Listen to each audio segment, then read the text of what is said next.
and welcome to StratNews Global. I'm Nitin Gokhale, and I'm joined today on this program by Anders Corr, who is in the United Kingdom, and he is the publisher of the Journal of Political Risk, which is a peer-reviewed journal looking at political risk, investment analysis, and of course, the world over, what politics means to different countries in different atmosphere and different settings. Thank you very much, Anders, for joining us. It's an honor that you took time off and very early in your country, you found time to join us here. Let me start straight away by asking you, do you think China should be held accountable for its sins of commission and omission in not informing the world about the Wuhan virus or the Chinese virus, which is also known as the COVID-19 virus? Yes. They have, they didn't tell us early on in December when they should have. They told the World Health Organization, Xi Jinping, the head of state, called up the World Health Organization leader, Dr. Tedros, and he basically encouraged him to decrease his threat warning for the COVID-19. And so it's very clear to me, and I think most people who are looking at this in an unbiased way, that China is culpable for what it's done, and it could have been contained in Wuhan in the beginning, but it's spread all over the world. It's people, our loved ones have died, we've gotten sick, we've been stuck, in our homes for months. Our economies are going down. So all of that is traceable back to decisions by the Chinese Communist Party, to try to downplay the risk. So yes, I do think they absolutely can and should be held responsible. Well, so what countries like India, the United Kingdom, United States, Japan, Australia can do together or individually? Can the Alliance of Democracies really push back at China, given that China is so powerful and has its tentacles embedded in almost every economy and every country across the world? I think we can. We just have to have the political will to do so from the top. We need leadership from the top that is not compromised by China. So there are many things we can do. We can attach China's assets. So China has $5 trillion worth of debt globally. It has, a couple of $1 trillion worth of assets, whether that's equities or other sort of alternative assets out there. And all of that can be attached after a court case that finds, really proves that China is guilty. The court can award damages to India, US, other countries, and each country can find the assets within it that China has bought. So say China may have bought a hotel chain in India or in the United States. Well, that hotel chain can be confiscated essentially by the government and distributed to those who have, the value can be distributed to those who have lost loved ones or lost time, or the, businesses that have gone under because of COVID-19. Well, that's one way of doing it, but even internationally, I think some of these organizations which were supposed to have done their work, but instead of doing their work like the WHO, they did the China's bidding, as we all know by now that it sort of delayed the announcement of pandemic. In that case, can the organization like WHO be revived and revitalized by other countries? Because India is about to take leadership of the World Health Assembly coming Monday. And there is a move by certain countries to ask Taiwan to rejoin, which has rattled China in many ways. Do you think that's one of the measures apart from the confiscation that you mentioned? Absolutely. I think that Taiwan should be let back into the World Health Organization as a full member. Of course, China doesn't want that, but it's clear that for World Health purposes, Taiwan got it right from the beginning. They were one of the first ones to shut down travel to China. They've really done a great job. They bought machines to make masks. They really knew what was going on. And as a result, their people and their economy didn't suffer. And whenever you have, and in fact, when they warned the World Health Organization early on about the problem, the World Health Organization didn't even bother to reply with an email, send an email back or anything. So it's very clear that the World Health Organization is totally corrupted at this point by China, and China's desire to control everything, whether that's control Taiwan, control Hong Kong, Macau, control how the world responds to this world public health crisis. So to me, it's very clear that the World Health Organization needs a real reform from top to bottom. People like Dr. Tedros, who have proven to be overly influenced by China, need to be kicked out of the organization. And we need new people to come in, maybe from India, maybe from other countries that are more honest and straightforward, that can't be corrupted by China's pressure tactics and influence. I mean, they really use carrot and stick tactics, where they can give some leaders, international leaders, millions of dollars if they do the thing that China wants them to do. And if they don't do what China wants them to do, they could suddenly find themselves flying out a window or under a barbell or with a heart attack. And who knows, why some of those things, aren't proven, but there's too many of them there's a lot of worry there that it could be the stick tactic of China. I completely agree with that. I think moving away from the accountability and culpability and what WHO should do, since you watch China so closely and of course correlated it with economics and business and investments, let me ask you a sort of question looking into the future, if not long term, at least medium term. What's your sense after the pandemic is slowed down or at least tapers off? How does the world look at reviving the economy? Because the economy is shattered. It's worse than, I think, the 2008 financial crisis. So in that sense, what is the prescription you have for revival of economy and trade across the globe? Well, I think that there's a natural balance to be had between the measures that we're taking to stop the COVID-19 spread, which is closing down schools, asking people to stay home, and also the need to keep the economy going. So there's a lot of discussion right now about when is the right time to open the schools up, when is the right time to ask people to go back to work. And the sooner we do that, the better for our economies. But at the same time, the sooner we do that, the more likely our grandparents are going to fall ill due to COVID-19.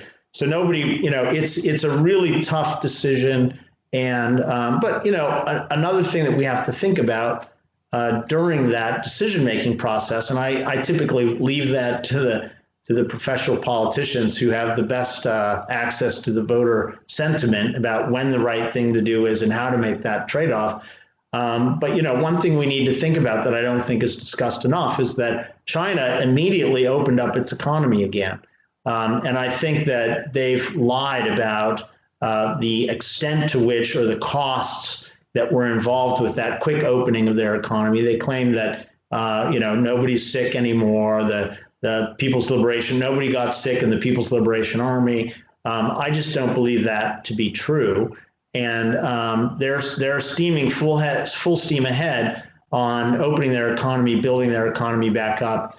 And if the rest of the world leaves, is slow to returning to economic power, then we're going to end up at the end of this crisis with at a disadvantage again to China. And China can use all that new money and that new relative power against us, whether it's buying influence with our elites, buying our crown jewel companies, or industrial technology, or building up a military that threatens us in the future. So we really have to be cognizant of the economic effects so that we don't fall too far behind China, which can then really use that against us. Yeah, absolutely right. The trick perhaps lies in balancing between lives and livelihood, as Indian Prime Minister Modi has been saying. And I think coming Monday, the lockdown is likely to be partially lifted, if not fully taken away. But since you also edit the journal of, you are the publisher of the Journal of Political Risk, post-pandemic, what are the political risks that you look at? You spoke about nations, bigger nations getting weaker economically and as a consequence militarily. Do you see if the economies of the world don't revive, the political risk for these countries vis-a-vis China increase exponentially? I do think that political risk in China is increasing. So I'm advising my clients to try to pull out of China if they can, and go to more friendly places like India or Vietnam or Indonesia, Bangladesh, places that are not so aggressive economically, politically, diplomatically, militarily. Because what China is doing right now, and I think it's because Xi Jinping, since 2008 perhaps or earlier, he really believes that China's authoritarian system is superior to democracy. And he is pushing that so hard, that he could create a military conflict with the United States. And so if that happens, of course, and if you have investments in China, for example, when that happens, all of those investments are lost because China will immediately nationalize all of the American investments. So the U.S. and the financial community in the U.S. is a little bit slow to the punch on this. They don't figure this out. In part, I think, because they've made in the past immense profits from China. And part of the reason I think why they're doing this is that China ensures that if you invest $1 billion into a Chinese company, you're going to get a good return on that money. Whether or not the economic fundamentals underlie that investment and underlie that return. Now, what we call that in the West is a Ponzi scheme. When you invest with someone and they make sure that you make a 5% or 8% or even a 10% return, to try to beef up additional investments, and you're paying off the old investments in terms of dividends or returns with the new investment money. And I actually think that might be what's happening in China right now. And they have very opaque bookkeeping.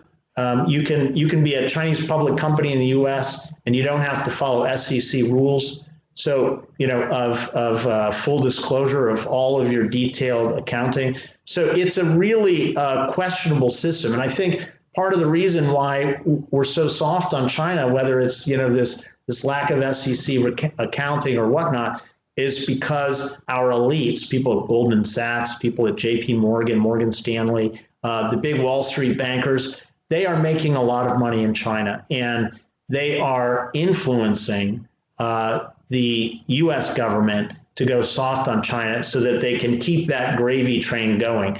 But while they're making a lot of money, the rest of the country is losing money. We're losing industrial capacity. We're losing technology. I mean, China steals somewhere between $200 and $600 billion a year, every year, from the United States in intellectual property.